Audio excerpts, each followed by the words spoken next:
Did you ever go to AFI in Civic Training? Yeah, I used to live there because it was in walking distance of my apartment. So I was just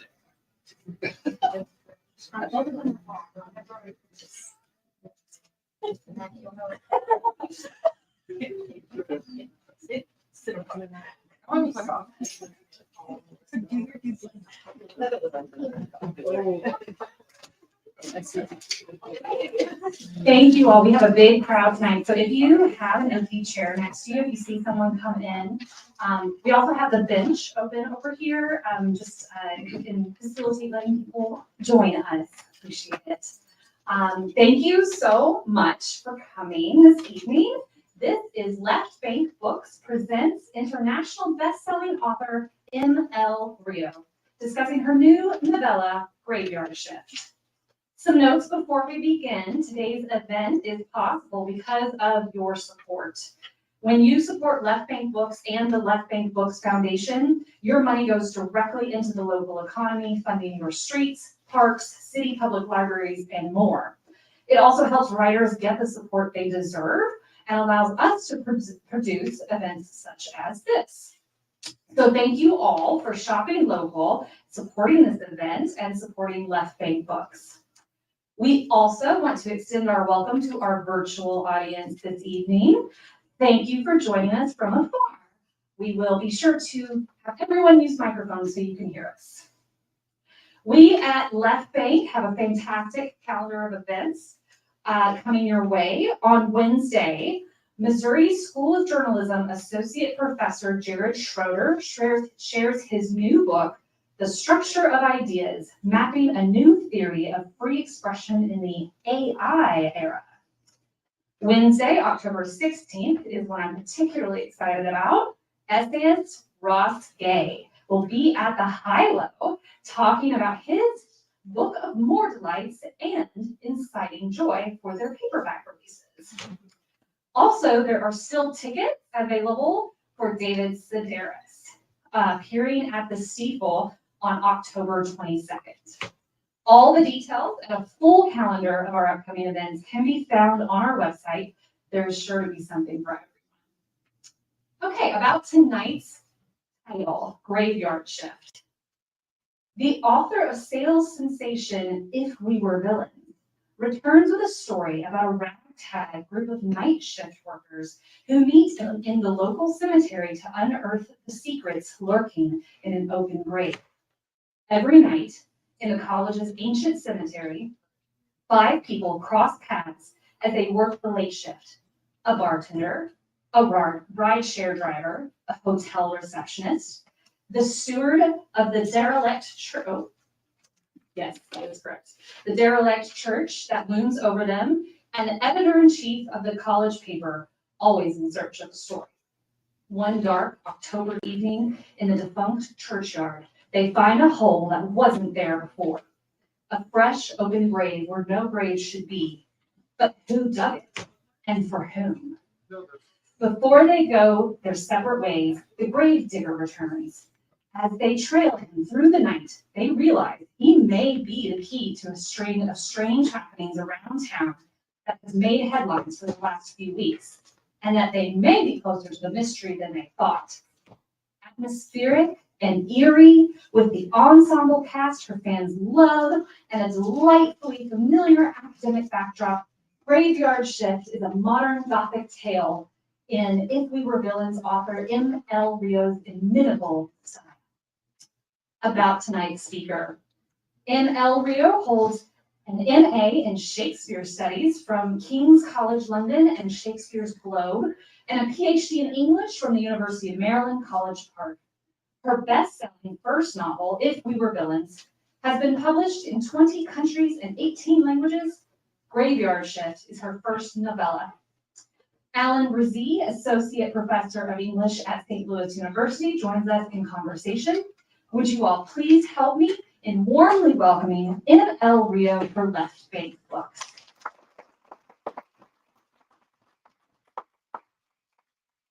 Thank you so much for that wonderful introduction. First, I'd like to thank Left Bank Books for hosting this wonderful event. the College of Arts and Sciences, and the Department of English at St. Louis University for helping us support this visit. Yes, thank you for having me, and thank you to all of you for being here. Yes, thank you. Okay, to start out, I was wondering if you could provide some information for folks who don't know you or about your work, or maybe have even read some of your books. Yeah, well, we just had this fabulous introduction. It's always so weird to like sit here and hear someone just sort of like read your CV to an audience.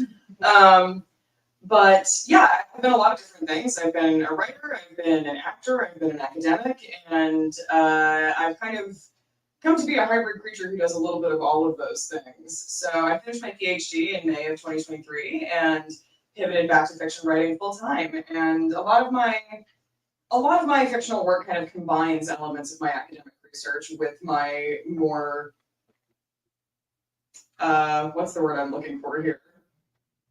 My more commercial fictional interests, I guess you could say. So that's kind of what brings us here for Graveyard Shift today. I was also wondering, for example, how you got started as a writer, and why do you write? Oh, those are big questions. Those are big questions to answer on the fly.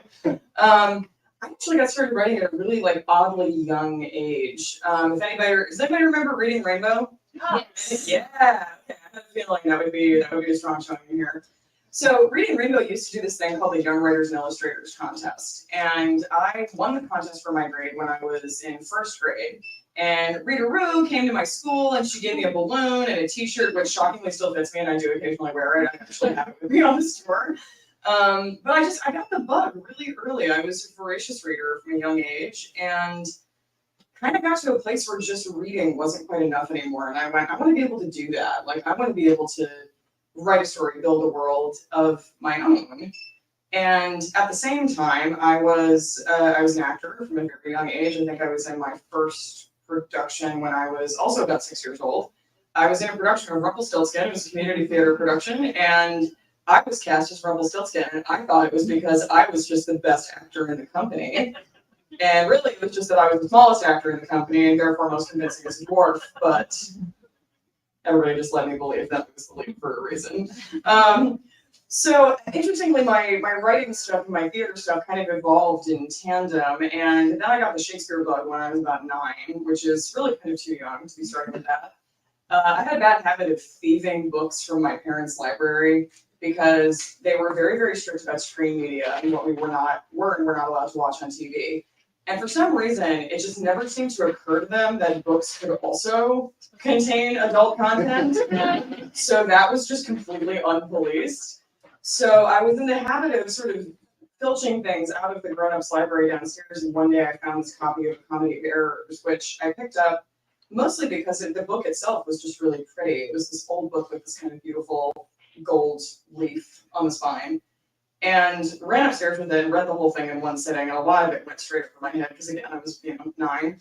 But something about the language really, really grabbed me, and I didn't understand a lot of it, but I wanted to.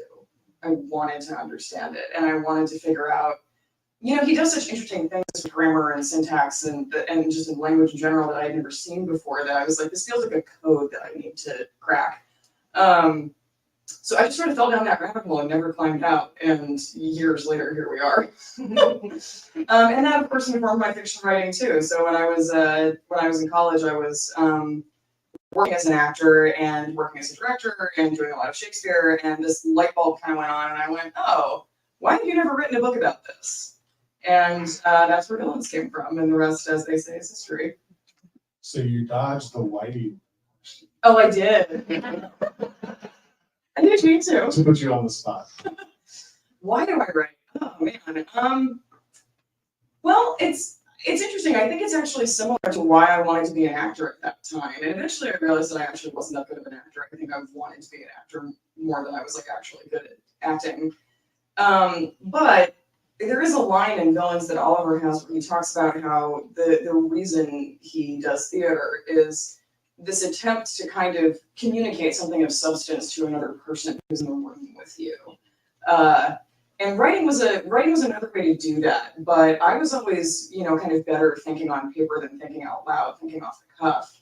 So writing was a way for me to kind of take all these big ideas that I had swirling around, give them time to percolate, and then put them on the page, and then kind of put it out in the world in a way that somebody else could meet it and make sense of it. That's a great answer. Oh, thank you. So turn the page to If We Were Villains. I was wondering, did that sort of write itself based on your experience, or do you have a muse that keeps you awake and you should be sleeping? Yes, definitely. There are. Oh man, I don't know if I want to call her a muse. That she's mean, the one who keeps me awake at night. Where I'm just like, oh god, please let me sleep. Interestingly though, I have kind of joked that insomnia, which has been with me, you know, as long as books and Shakespeare and Reading Rainbow, is sort of like a curse and a superpower, because even as a kid, I had like really bad. I was a terrible sleeper, and it's weird to say I was a terrible sleeper. Like you think like sleeping is something you can be bad at, but it is. Oh man, and when you're bad at it, it's like really not fun.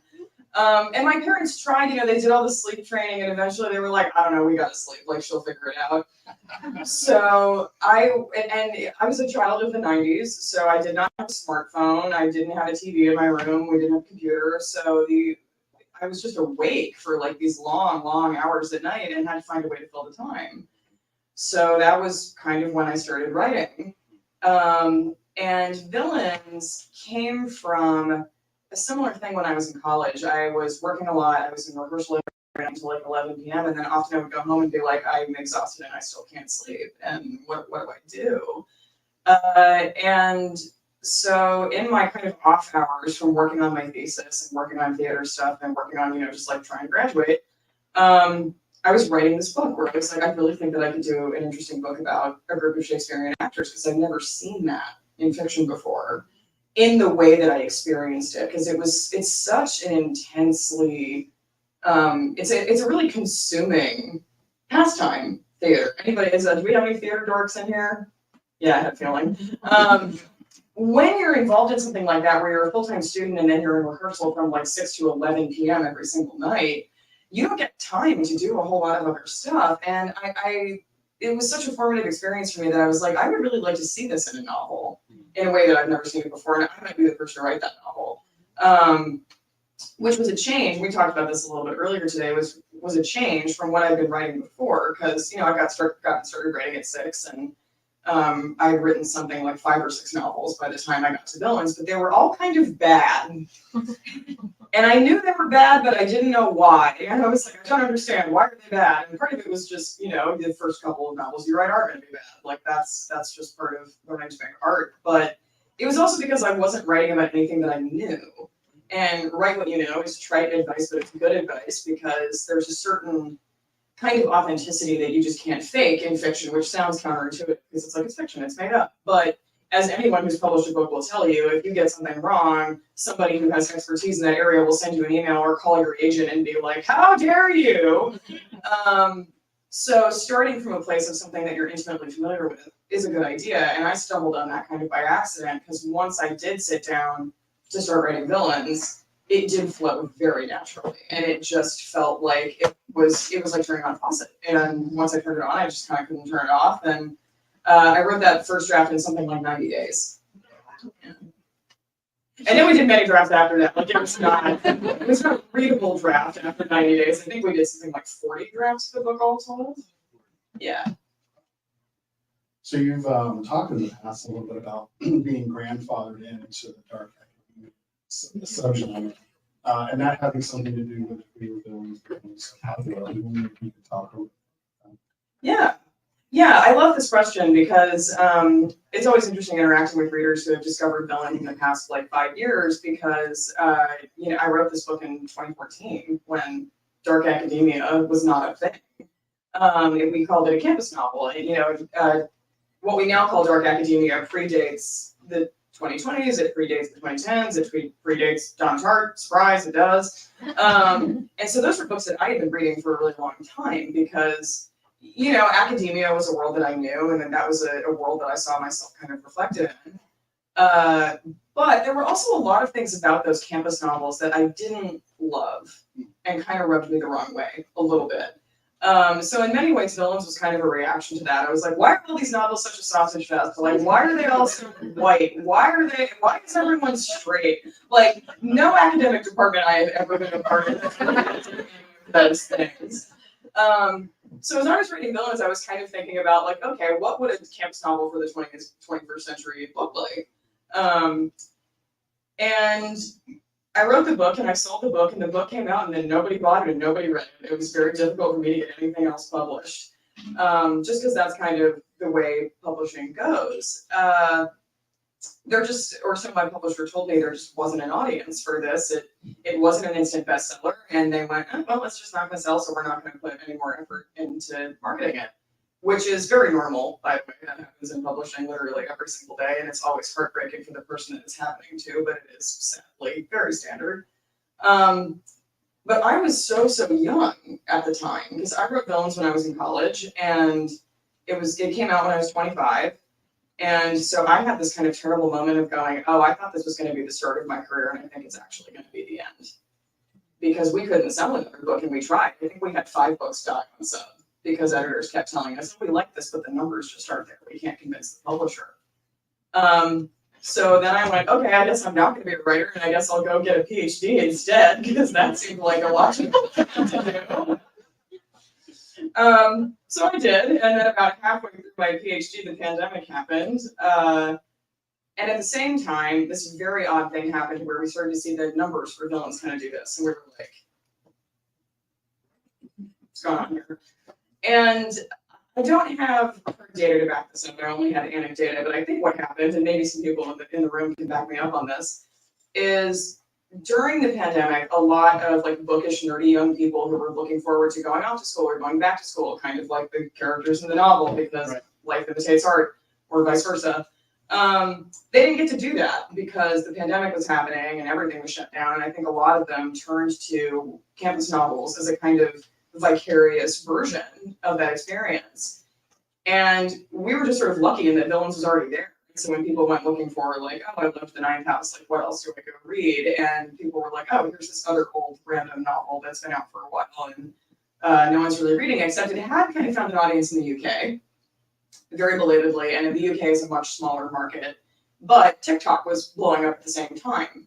And so a lot of what was happening, and I was blissfully unaware of this because I wasn't on TikTok and I still am not on TikTok, and my publicist is like trying to drag me kicking and screaming onto TikTok. We'll see. I'm still fighting around that one. But I think what happened is people in the UK were posting about Villains and it kind of trickled over to the US. And then this really just phenomenal kind of organic grassroots thing happened. People really got behind the book. It found its people, or its people found it. And I'm just really grateful and really lucky that readers kind of rescued this thing from the dustbin of literary history. And now there might be a screenplay. Yes. Can you talk about that a little bit? Yeah, I'm going to preface this with I don't know as much as you want me to know, and the information is limited. We did option Villains. So we have sold the rights to a production company, and they're called Blink 49 Studios. And then we actually had another production company. It's a UK company called 11 Films came on board, and they did Sex Education in the UK. So if you've seen that, same team. And so where we're at with it right now is we have a writer attached because I'm not a screenwriter. I don't have a TV, and I should not be doing that. We have a screenwriter attached, and she's working up a pilot. And once we have a draft of that everybody's happy with, we start shopping it around to streaming partners, and hopefully somebody picks it up, and maybe it gets made. Really good news. I have no say in casting, don't ask. I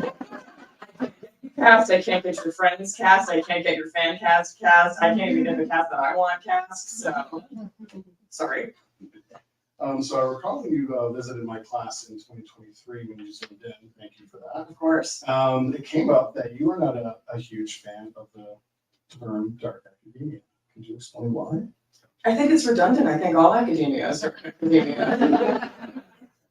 I just, but only a little bit.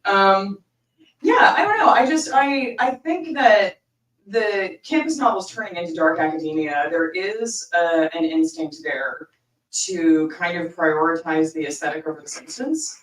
And I think that's problematic in this particular genre. And I've seen some of this just with conversations I've had with readers, things I've seen floating around online, is I think there is a tendency to sort of romanticize the academy in a way that can be really problematic. Because all fiction is sort of escapist, like that's why we read it. It's fun, like we like that about it. But something can be escapist and also critical of the thing that it's examining. And when it comes to the academy, I think that's really important, especially because the danger that I see is a lot of young people reading these books that are kind of romanticizing the academy, and then they're going off and they're trying to go to graduate school for like all the wrong reasons, thinking that it's going to be like, oh, sitting around and tweet and elbow patches and drinking tea and talking about how much we love literature, when really it's like, okay, you're going to have to teach 5 sections of English 101, and you're going to be up till 3 o'clock in the morning grading 49 terrible papers that were probably written by AI, and wondering, do I have to report this student? Is it even worth the effort, or am I just going to pretend that I don't know this is plagiarized so I don't have to deal with the paperwork? Well, and then there's the grading AI part. Yeah. So it's just like this big loop of AI. It's gonna be kind of weird. Yeah. So it's, yeah, so I think, and part of it for me is that I think I'm a little bit unusual in this genre. And again, I was not consciously participating in this genre. I sort of got like pulled along in the dragnet just because it sort of fit the bill. It is kind of unusual actually, and I think this is telling that the people who write these books are not usually people who have actually worked in academia. Because it's really tough to romanticize academia after you've worked in academia. Which is sort of where Graveyard Shift is a kind of different kind of campus novel. Villains is definitely guilty of romanticizing parts of academia, but even that is, you know, part of the point of Villains is like, hey fam, this is bad. Like, when you're in an environment that's so ferociously competitive that you're murdering your classmates, like something is wrong. That's not a good thing. You've heard of scotch and Yeah. substance abuse, and it just gets. You know, I'm actually really glad you brought that up because no one ever does, and it's actually really, really key. All of the violence that happens in Villains also happens when there is a lot of substance abuse going on. And no one ever talks about that.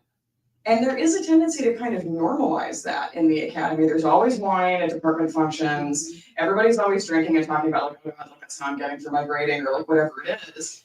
And, you know, I also like, I love a nice glass of scotch as much as the next person, I really do. I've worked in bars and wine bars and like, I do really appreciate that. But at the same time, there is this kind of culture of using substances as sort of an analgesic just for academic, like surviving academic life. And that too is problematic. Like if you feel like you need to have a couple of drinks just to do your job, something is wrong with your job. So actually, I'm really glad that you brought that up because that's something that I don't see people talk about very much with this book, and it was very deliberate. But that does kind of bring me to Graveyard Shift, which is sort of an anti-dark academia novel in some ways because it is interested in these kind of gothic aesthetics. But another thing that I've seen a lot of in this genre is it privileges this kind of rarefied elite institution. Which is really not the academic experience of most people. It wasn't my academic experience. I went to state schools, big R1 research universities where I went to UNC where basketball was a religion and medicine was close behind. And if you were in the English department, people were like, and that is where? And if you were in the theater department, they were like, we have one of those. Yeah, so I'm interested in this tension between the arts and sciences and how we kind of pit them against each other in the academy when it comes to like competing for funding and competing for resources and competing for students. And to me, it always seemed like those things really should be in conversation, not segregated in the academy, because that's a recipe for getting into some really thorny areas of like research ethics that people have not talked about and they're graduating and going to work in biomedical engineering, and it's like, oh no. You've never had an ethics course? Frankenstein. Yeah, like, oh no. Yeah, and increasingly we're doing things like, I taught English 101 at the University of Maryland, and it's like they've tried to cram so much of the humanities into that one course that it's like, it's a composition course, it's a civics course, it's like how to survive college 101 course. And I'm like, this is too much for me to do in one semester. I can't teach you how to be a good citizen and teach you how to write a paper in 6 weeks. Like But Graveyard Shift, I was interested in writing about the kinds of campus experience that you don't see in this genre usually. So it's about contingent faculty. It's about people who have dropped out, people who are struggling with student debt. It's about people who are working multiple jobs to pay their way through school. It's about people who are not involved in the university, but they work on campus, that kind of thing. Because those are the kinds of stories that I haven't seen in this genre. And I think we need more of. So you've opened the grave of Graveyard Shift. You want to talk a little bit more about the compelling cast of characters? Oh, sure. Yeah, I kind of set out to do something in Graveyard Shift, which again is sort of like bucking some of the traditions of this genre. With villains and with a lot of these novels, you have these characters who are kind of bonded by their shared interest, their shared passion for something, whether it's Shakespeare or it's, physics or it's, insert subject of your choice here. And in Graveyard Shift, I was more interested in like what happens when you throw five very different people together who have nothing in common except a bad habit and then give them a problem to solve. And some rats. And some rats. 5 people and a bunch of rats. Better than a spoiler. So It's on the cover, it's not a spoiler. do you want to keep talking about Graveyard Shift? Sure. Okay. Yes, that's fine.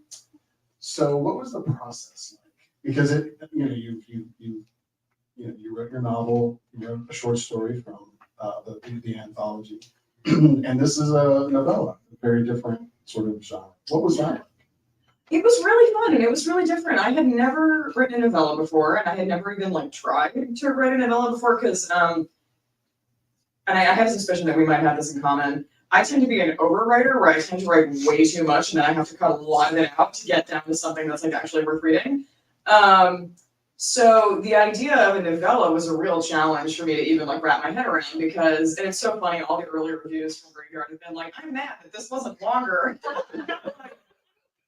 I've read some of those. It's like, it's a novella. What did you expect? Yeah, it's weird. Like I'm getting a lot of reviews where people are like mad about the format, and I'm like, okay, well, if you don't like novellas, like maybe don't pick up a novella.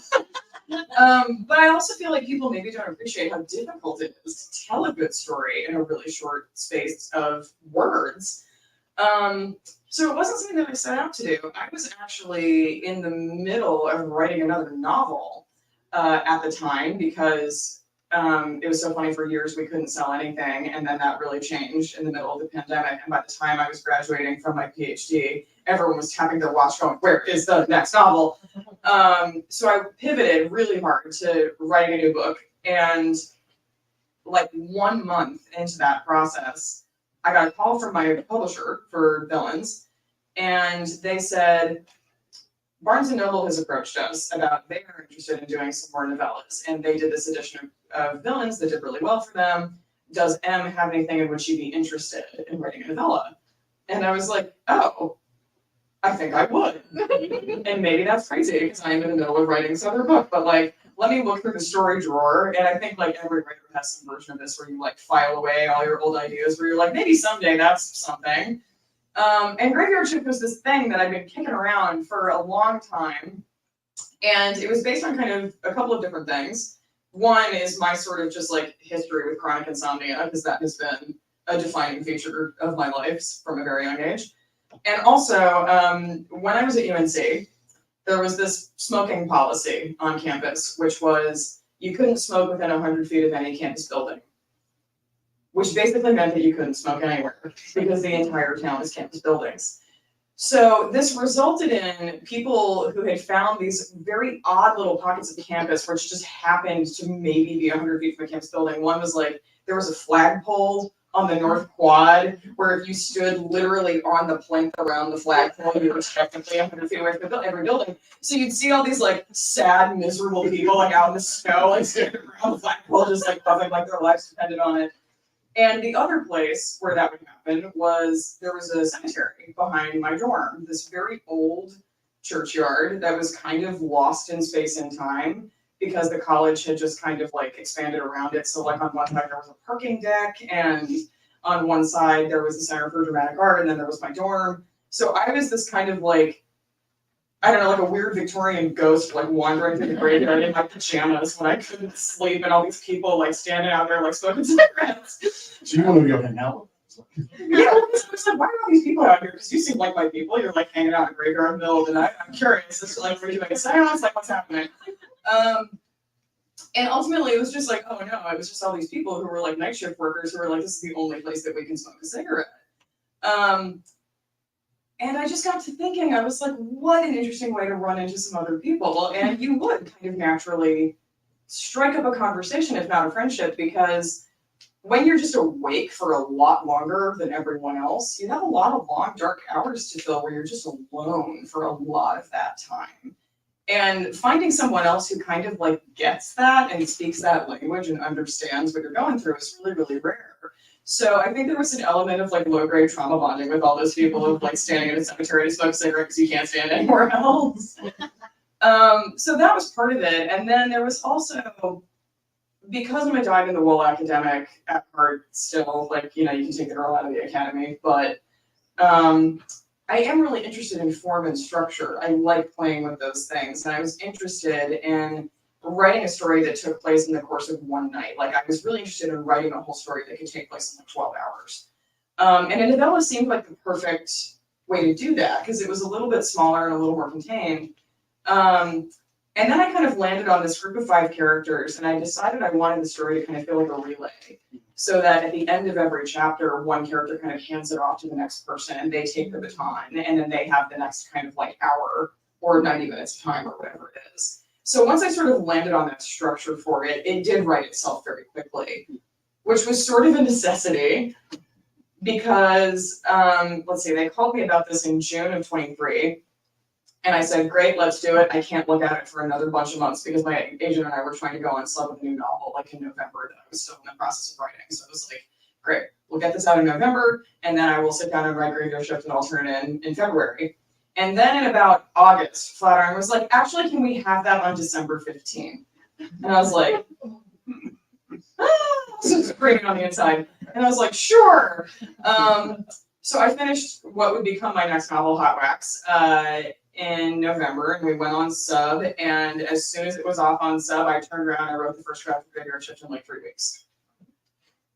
Just because that was the time that I had. So I did actually write it in this weird sort of like fugue state fever dream very, very, very late at night, because that was just like the time that I had to work with.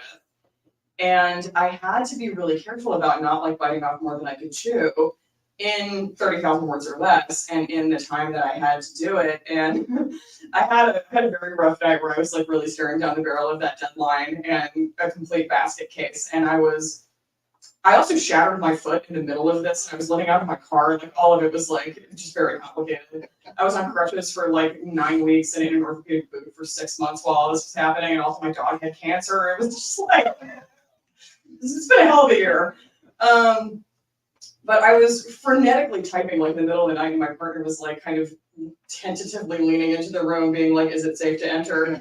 And God bless him, he was like, no, I know you're stressed out, but when you're done, it's going to be so good. It's going to be a masterpiece. And I think I said to him, I'm not trying to write a masterpiece. I'm trying to write a mediocre episode of Scooby-Doo.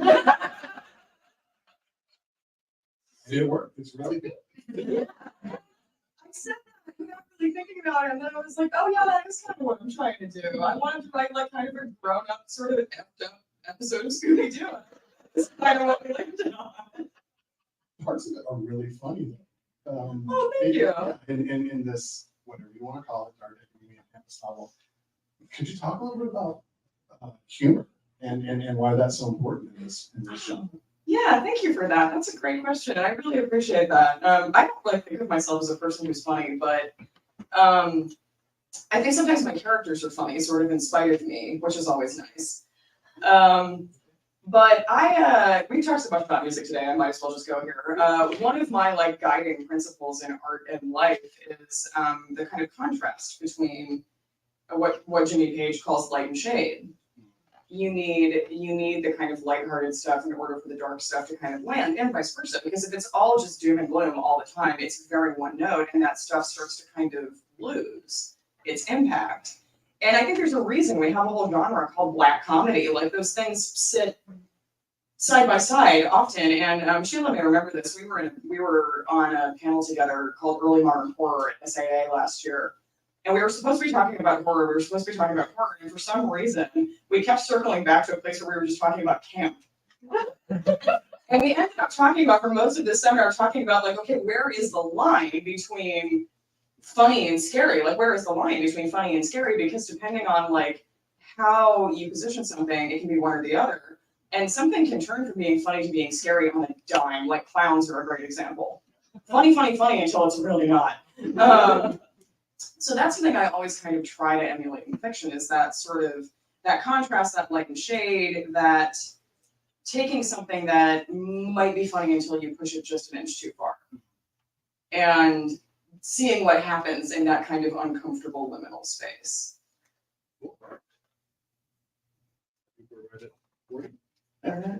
Maybe open it up for some questions from the participants. Oh, and so this is where I have to tell you guys the really fun part of this is I have prizes. I'm like single-handedly trying to like bring back the book tour. Like publishers don't want to do it anymore because they're like, readers don't come to these things. And I'm like, look at you. But I have brought prizes. And so how this will work is you guys are all going to ask questions. This is to encourage audience participation. Can you tell that I used to be a teacher? So we'll do a Q&A. And at the end of the Q&A, I will pick the person who asked my favorite question, and you will pick the person who asked your favorite question, and you each get a prize. This is not like Oprah, it's not gonna be a car, like, but yeah, it'll be something fun. Adjust your expectations. Yes. All right, who's that? I have one. I actually saw her first and all that stuff. Hello. Hello, yeah. Hello again. All right, so, when you were writing either Graveyard Shift or If We Were Villains, did you ever have like a major plot point that you completely switched between when you first wrote it and publication? Ooh, yeah, there were lots of those. Like I said, you know, we did 40 drafts of villains, and it wasn't like we did 40 like top-down rewrites. Some of them were like we changed one thing in the beginning, and then we had to kind of like adjust for that change through the rest of the manuscript. But I'm trying to think of a good example. Well, so one from Graveyard Shift is, and this is a good example also of like, you know, I am a plotter. I like to kind of have a story outline in my head again, like I'm an academic, you know, I can't pants anything. But every now and then a character will just sort of hijack the story and be like, no, I'm going in this direction. And I've found that usually when a character does that, it pays to listen because they're just going to fight you every step of the way if you try and force them to do something they don't want to. And there's a character in Graveyard Shift whose name is Tamar, and she's the oldest character in the story, and she's really kind of one of the quieter characters. Her personality's not as loud. She's a contingent faculty member, and she's just tired. She's just tired. She's broken. She's tired. She's working 2 jobs, and she's like, oh my God, I don't have time for this shit.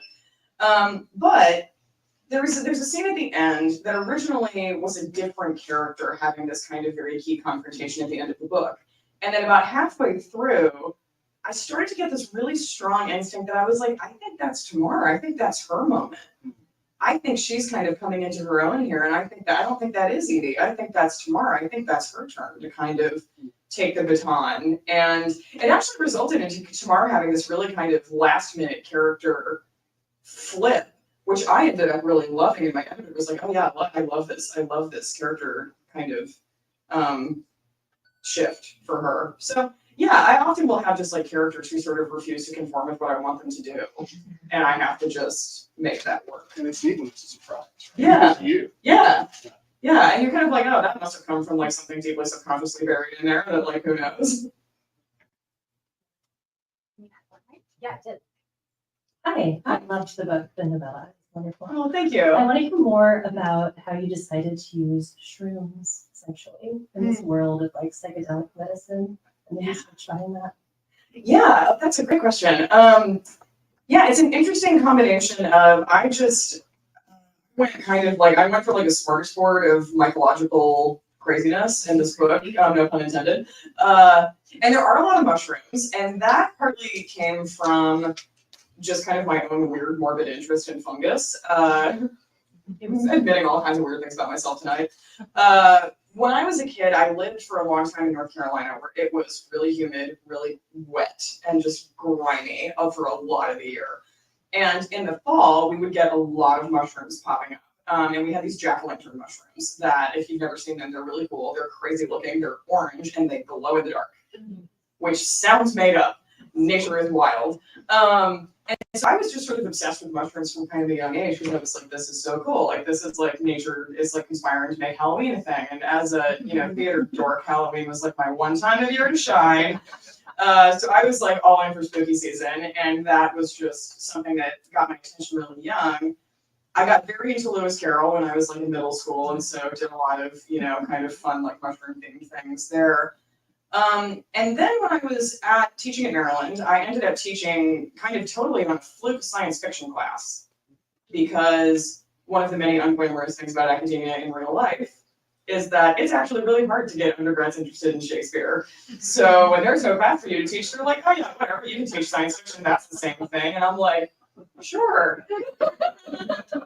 Let me just learn a whole new field overnight. But that is kind of what I did. And it actually really surprised me how much I loved teaching that class.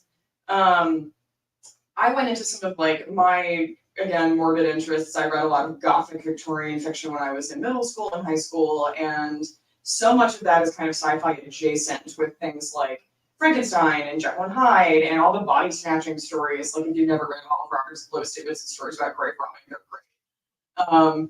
I also lived in Edinburgh for a while and did a deep dive on Burke and Hare. That's a fun thing to Google later. Oh, cannibalism. I should have talked to, I was talking to somebody about cannibalism earlier today. If you don't know about Burke and Hare, we'll talk later. But I got really interested in this kind of intersection of the sciences and the humanities, and sporer is a thing that is kind of booming right now, which I didn't actually know when I started writing this book. And then I was like, oh, there's a term for that, like horror, that is based on fungus. And so I was intrigued by mushrooms, but also got into the sort of psychedelic, like hallucinogenic side of things, which is where like ergot comes in. And ergotism, ergot is a fungus that grows on rye, and it's what LSD is synthesized from originally, although now you can make LSD in a lab, which is why acid is cheap. But sorry, you guys are making all kinds of fun. It's so research. But this is also a place where my early modern research comes in because I do work on the history of science. And one of the possible explanations we have for a lot of witchcraft crazes is that people may have had ergot poisoning because it does make you hallucinate. So that's really interesting. So for a while in some of my research, I was tracing kind of records of encounters with hallucinogenic substances in the early modern world and how that kind of manifests in literature. Tomorrow morning, I'm talking a little bit about Macbeth and my research there. And there was this fascinating line at the beginning of Macbeth where Banquo says, after they meet the witches, he says, "Have we eaten on the insane root that takes the reason prisoner?" So these things were a known quantity in the pre-modern world. So the anchorite, which is the church and graveyard shift, all of that stuff about the cult of the Antonines and early modern medicine and how they used these things, that's all like based on real science and history. But then the other thing I got really into was lichen. Lichen is kind of the unsung hero of the mycological world. Because everybody's like, yeah, mushrooms are fun. They have a lot of kind of like cultural cachet. Lichen, not so much, which is like lichen, it's not super sexy. You say lichen and people are like, what the hell is a lichen? But they're really fascinating. They're extremophiles. They're composite organisms. It's actually two organisms that are kind of working in tandem. It's a fungus and an algae, usually. And they live in these absolutely impossible environments. Like they recently discovered lichens living on the outside of the International Space Station. Like lichen is surviving in the vacuum of space. That is fascinating. Like if we find life on other planets, it's probably not going to be ET. It's going to be like lichen. So I really just got interested in that, and I was like, I want to like make fiction about this because, again, I'm still an academic at heart. One of my favorite things about writing a book is how much I get to learn in the process of doing research for something like this. So it was really just like me taking a weird childhood interest and like applying my kind of like academic rigor to it and then turning it into fiction. So kind of a hop, skip, and a jump, but yeah, works. Hi. So I have a question. I read If We Were Villains this year and I absolutely loved it. Thank you. I was wondering, what was your inspiration for James and Oliver's relationship? Oh, that is a great question, and you might be getting a prize. I don't think anyone has ever asked me that question, and it's a big question. Well, part of it came from there is this kind of problematic tradition in campus novels where it's like always a real sausage party and there's a lot of queer dating, but like real queer people like don't exist. It's like, oh, we're just gonna like talk about this and digest it, but never actually name it or show it or represent it. And the other thing was I was writing a book about theater people. Find me a troupe of actors where everyone's like, yes, I'm straight as a rail, like, good luck to you. That was part of it. It just like, it would not have been realistic to write a story about a group of thespians where everyone was like entirely heterosexual. So part of it was just like, you know, representing my own community realistically. The other part of it was, and this is where we get into like the really nerdy weeds, is I also, because I work on history of science and medicine, I work a lot on embodiment in the body in early modern theater. And the kind of gender and sexuality binaries and dichotomies that we have had for many hundreds of years didn't really exist in the early modern period. Gender was much more fluid, and so was sexual attraction. And this was true on stage and off stage, because in the early modern period, in England at least, women were not allowed to be on stage. So all of the female roles would have been played by teenage boys. And that is sort of an indispensable element of Shakespeare's theater, because it's a thing that he's constantly drawing attention to in this very like comedic and sometimes tragic meta-theatrical way. Like there's this wonderful line in Antony and Cleopatra where she's saying she doesn't want to be taken back to Rome and paraded through the streets. And she says something about where some squeaking Cleopatra will buoy my greatness. She's talking about like a young boy is going to be playing me on stage. And of course it is a young boy playing her on stage saying that line. But the other thing about that is in a completely closed homosocial environment where everyone is nominally the same gender, it changes the way that you relate to each other. And that was something I was also interested in exploring here. There is this interesting kind of implicit threat of violence that runs through this book. And that is just something that is much less common between women than it is between men because of the way that we are socialized.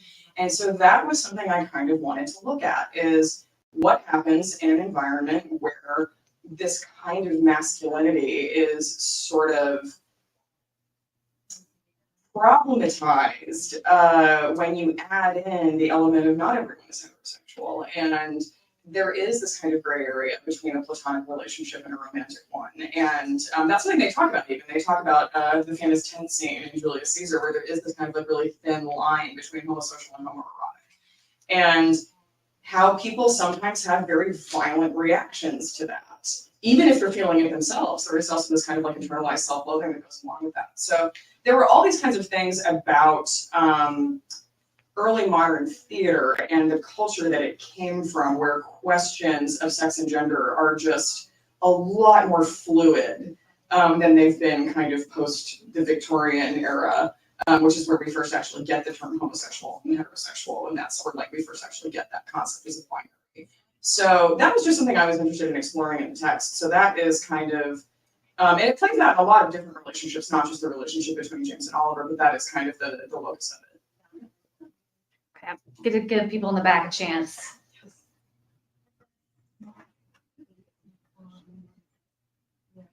If We Were Villains is a novel that focuses a lot on the characters. Which character relationship was most difficult to write? Yeah, that's a good one. It's funny. People ask a lot about like what was your favorite to write, what was most difficult to write, what was most fun to write, and it's interesting. It's like they're all rewarding in different ways. You know, I don't think you spend the time to write a whole ass novel about something if you don't find every part of it intensely interesting in some way, because it's just such a heroic undertaking. It's kind of like, you know, you don't write a dissertation about something that you're not interested in because you will just be in hell for 7 years. And you'll be in hell anyway, but at least you'll be like, I know why I'm down here. So, you know, I really did enjoy writing all of them. And at different moments in the text, I think they all have their really strong moments or their weak moments. Sometimes the characters' weak moments are the ones that are really the most important and most delicious to write. And one of the reasons I did 40 drafts of villains was at one point I went through and I did a whole draft where I only thought about what's going on in Philip's head right now. I did a whole draft where I only thought about what's happening in Ren's head right now. I did a whole draft where I only thought about what's happening in Alexander's head right now, because when you have because I never thought of villains as having a main character. It really is about all of them it just does have this kind of Sherlock Holmesian device where Oliver is kind of the observer who is telling the story, even though he's not like the main character.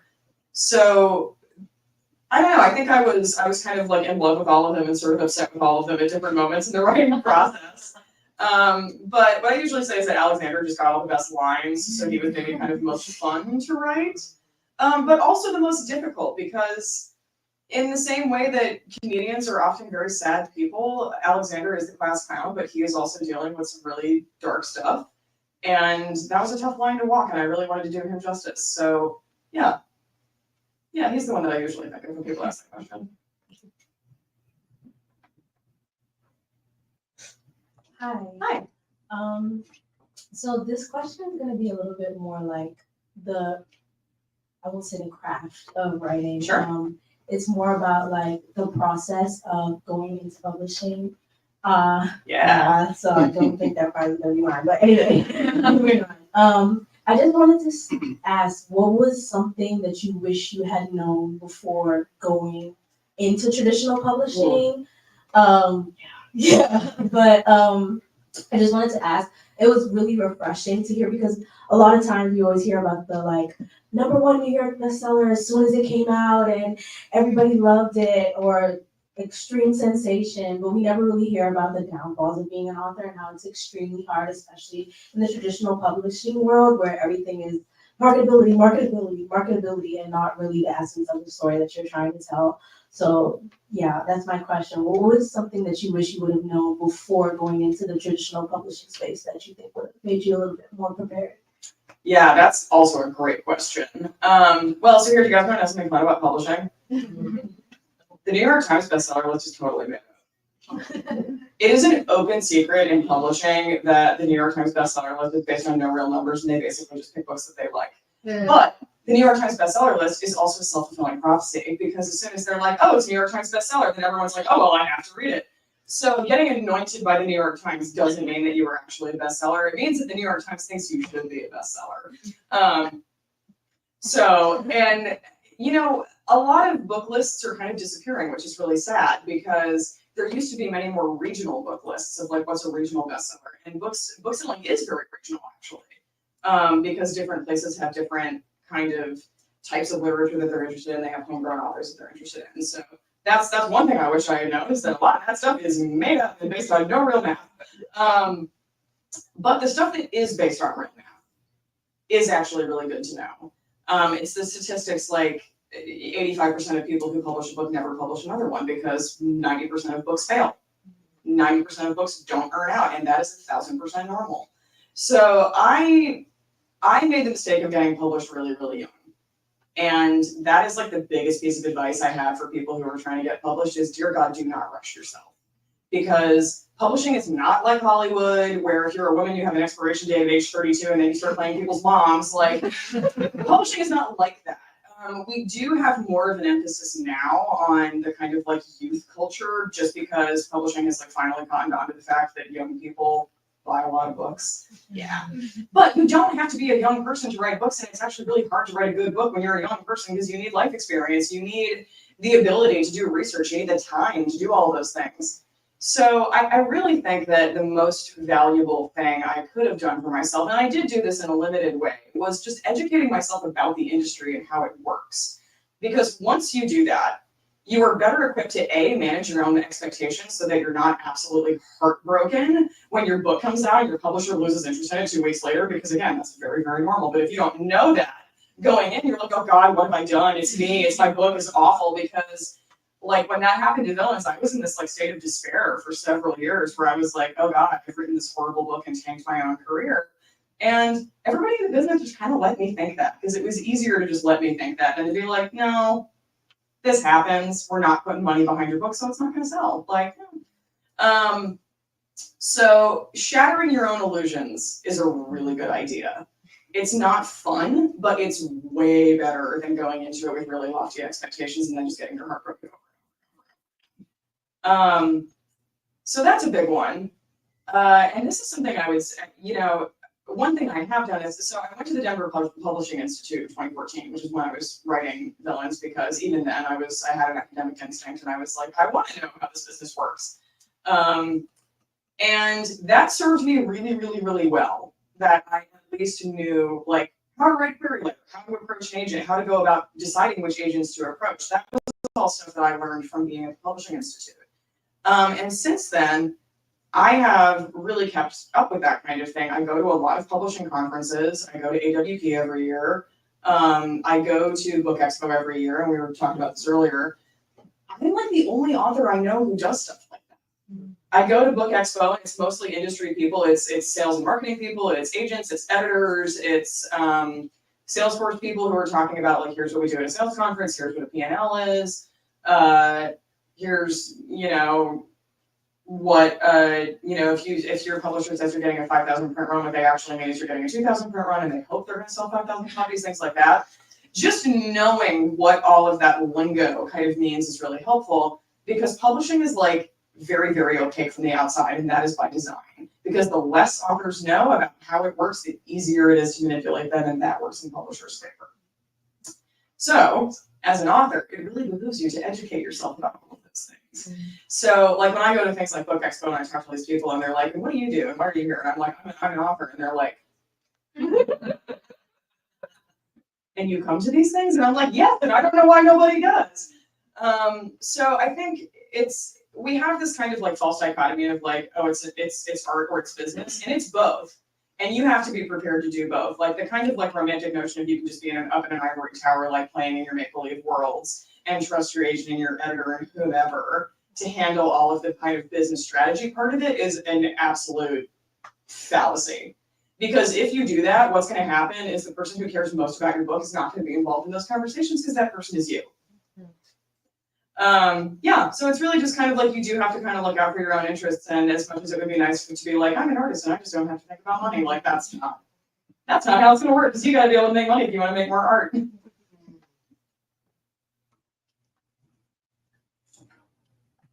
Hi. Hi. Instead of your last meal, what would your last Oh God. I mean, I feel like the low-hanging fruit is the complete works of Shakespeare, which is sort of cheating because I get like all the things. Oh, that's interesting. Yeah, it might have to be the complete works, but if I had to pick one, I think it would probably be King Lear, just because I do think that is the best play in the oeuvre, and I'm biased, of course, but if I only got to read like one thing before the lights went out, I think it might have to be that. But would it be the Riverside? Oh, the Riverside. North of Riverside. Anyway.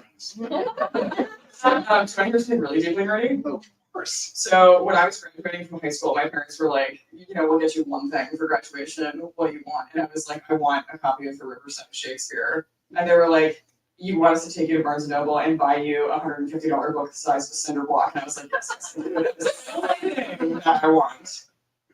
And they did. That was the only thing that I was like, that was it. That's all I want. All right, one last question? Yep. Okay. So obviously, If We Were Villains has a lot of Easter eggs about Shakespeare in it. Are there any in Graveyard Shift? And if not, how hard was it to keep those from coming out naturally? I don't even try. It's funny. I get like two reactions to villains. It's people who were not theater people who say to me, "This is so unrealistic. Nobody's this melodramatic. Like no one talks to each other in Shakespeare like this." And then there are people who were theater people who say to me, like, "I had to stop reading this because I was getting war flashbacks." And I did my master's at King's College London with 25 other people who we did just kind of quote Shakespeare at each other because we were just in it up to our eyeballs, and it was very pretentious and very silly, but it was very much a thing that we did. So it's always going to be a touch point for me, just because so much of my life has been spent immersed in that literature, both as an actor and as an academic. So yeah, of course, in Graveyard Shift there are little Easter eggs, little references to the bard kind of sprinkled throughout. But Graveyard Shift is also drawing on a lot of other literary traditions. So you'll see some callbacks to, and not just literature, but also a lot of pop culture. There's a lot of music baked into Graveyard Shift. There are a couple of Scooby-Doo references. There is enough reference to The Exorcist that so far only 2 people have noticed. There's also a Ghostbusters reference in there that nobody has picked up on yet. So I'm a very intertextual writer. I love to kind of be in conversation with other pieces of media. So yeah, you'll find a lot of that in Graveyard Shift, and I don't try to turn it off because it's not It's a thickness. This has been wonderful. I wish we had time for more, but I want to make sure that we have plenty of time for our signing line. So a couple things to tell you. We do have copies of the book. Yes, we have not sold out yet. At the front desk, and our booksellers will be very happy to sell you a copy, including Graveyard Shift and our prior book. And then we're gonna have the line, she's gonna be up there at the table. I do wanna let you know, candid photos from while you're waiting in line are okay, but there will be no selfies or posed photos with the author tonight. We wanna be COVID conscious. And if you want your book personalized, I can come around and get your spelling of your name on a Post-it for you before you get to her. Oh, yes, please. Sure, thanks. If you'd like even more MLREO, Yeah. tomorrow at St. Louis University in the Pere Marquette Gallery in DuBois Hall at 10:00 a.m. You will be running a talk on Macbeth and Graveyard Shift. And following that, there's free food, and this is open to the public. I love that in academia, we go to the easiest way to get anybody going. So thank you all so much.